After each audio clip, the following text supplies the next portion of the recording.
साताऱ्यासारख्या दाट लोकवस्तीच्या या शहरामध्ये, राजधानीमध्ये भरवस्तीत व्यंकटपुरा नावाची जी पेठ आहे आणि या पेठेमध्ये आजूबाजूला जे मोठे बिल्डिंग्स वगैरे आहेत आणि या ठिकाणी एक 8 गुंठ्याचं क्षेत्र आहे आणि त्या क्षेत्रावरती काकडीचं एक चांगलं उत्पादन घेतलेलं आहे. तरुण शेतकरी माझ्या समवेत आहेत. त्यांना आपण विचारू की बाबा हे त्यांनी काकडीचं उत्पादन कसं काय घेतलं, काय नियोजन केलं किंवा त्यांची एकंदरीत संकल्पना ह्यामागची काय होती, त्यांना कुठून प्रेरणा मिळाली हे आपण त्यांनाच विचारूया. नाव सांगा तुमचं. नमस्कार, माझं नाव साई माधव गोसावी. मी राहणार 107 व्यंकटपुरा पेठ, सातारा. हा जो दिसतोय प्लॉट हो 8 गुंठ्यात आहे. आजची 8वी तोड आहे आणि हे सगळं मी यूट्यूबच्या माध्यमातून सगळं बघितलं आहे आणि त्याचा प्रोसेस चालू केली. नाही, पण मला सांगा, काकडी लावण्यापूर्वी तुम्ही ह्या जमिनीमध्ये काय नेमकी मशागत? पहिला आम्ही रान पलटी मारलं की त्याची मशागत केली, म्हणजे रोटर मारला. रोटर मारून परत एकदा फनलं रान आणि फनल्यावर परत रोटर मारून साऱ्या सोडल्या आणि त्याच्या आधी आम्ही पॉवर टेलरनं शेणखत सोडलं. त्याच्यानंतर जसं रोप उगवून आलं तसं आम्ही गुळाच्या पाण्याची तीन ड्रिपनं औषध सोडलं. नाही, कधी लागवड केली? लागवड आम्ही केलेली बघा तरी नोव्हेंबरच्या आसपास केलेली. कुठल्या जातीचं हे नाझिया F1B आहे. कुठे उपलब्ध झालं हे मी सांगलीतून ऑनलाईन ऑर्डर केलं. क्रोमवर टाकलेलं नाझिया F1B म्हणून. त्याच्यावर त्याची रोपं मागवली होती की रोपं नाही, बिया मागवलेल्या? सांगलीवरून बिया मागवल्या. आता दुसरा 9 गुंठ्यात प्लॉट टाकलाय. आता ह्याच्यात पहिला तोडा साधारण कधी झाला? तरी पहिला तोडा झाला एक 10-15 दिवस झाले. आजचा 8वा तोडा आहे माझा. आजची 300-350 किलो काकडी घालू. आता ह्या 8 गुंठ्यामध्ये पहिल्या तोड्यामध्ये उत्पादन किती सापडतं? पहिल्या तोड्यात माझं झालं 150 किलो काकडी गेली मुंबई मार्केटला. मुंबईला जाते. काय दर लागला? मला लागला 20 रुपये किलो. 20 रुपये किलो म्हणजे आपणच पाठवली का? तुम्ही व्यापाऱ्यांनी नेली? नाही, आपणच पाठवली. डायरेक्ट गाडी ती देगाव फाट्यावर तिथूनच गेली. 20 रुपये. आता तुम्ही म्हणता की ते 8वा तोडा आहे. आता 8वा तोडा आहे. 7 तोड्याला परत उत्पादन वाढत गेलं. आता कालची गेली माझी बघा 245 किलो गेली. अच्छा, 50 प्लस होत जाते. मार्केटमध्ये उचलतायत का? मार्केटमध्ये लगेच जाते काकडी. हिरव्यापणा दिसतोय त्यामुळे. बरं, आता ह्याच्यावरती पाण्याचं शेड्यूल कसं काय, किती दिवसातून कसं? आम्ही आता टेम्परेचर हाय त्यामुळे 1 दिवसाआड पाणी देतोय आणि पाण्यासोबत आम्ही 1261, 1340, 13-045 ही अशी औषधं पाण्यासोबत खालूनच जाते ड्रिपद्वारे. त्याच्याबरोबर फवारणीचं काय शेड्यूल? फवारणी चालू आहे. चिलेटेडची फवारणी चालू आहे. परत आपलं रोको आहे. परत 13-045 आहे. अशा स्प्रे चालू आहे. आता ह्या अजून किती दिवस फळ चालणार?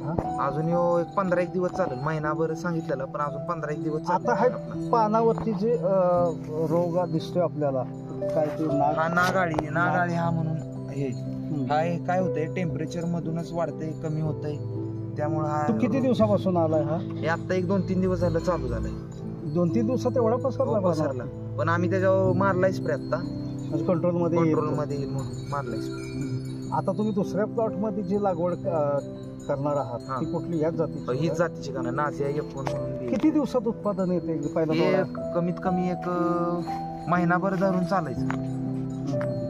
आता तुम्ही जो एकूण खर्च लागवडीसाठी असेल किंवा फवारणी असतील, खतं असतील, पाण्याचं नियोजन, या सगळ्यांचा एकंदरीत जर खर्च काढला आणि उत्पादनाचा हा जो मेळ घालण्याचा प्रयत्न केला तर तुम्हाला आहे का प्रॉफिट? प्रॉफिट आहे की लाख रुपये तरी मिळतात प्रॉफिट मध्ये. 8 गुंठ्यामध्ये 3 महिन्याच्या 1 महिन्याच्या पिकामध्ये. 1 महिन्याचंच पीक आहे. अच्छा, लावल्यानंतर किती दिवसात तोडायला आलं? लावल्यानंतर माझं आलं 15 दिवसात आलं तोडायला पीक.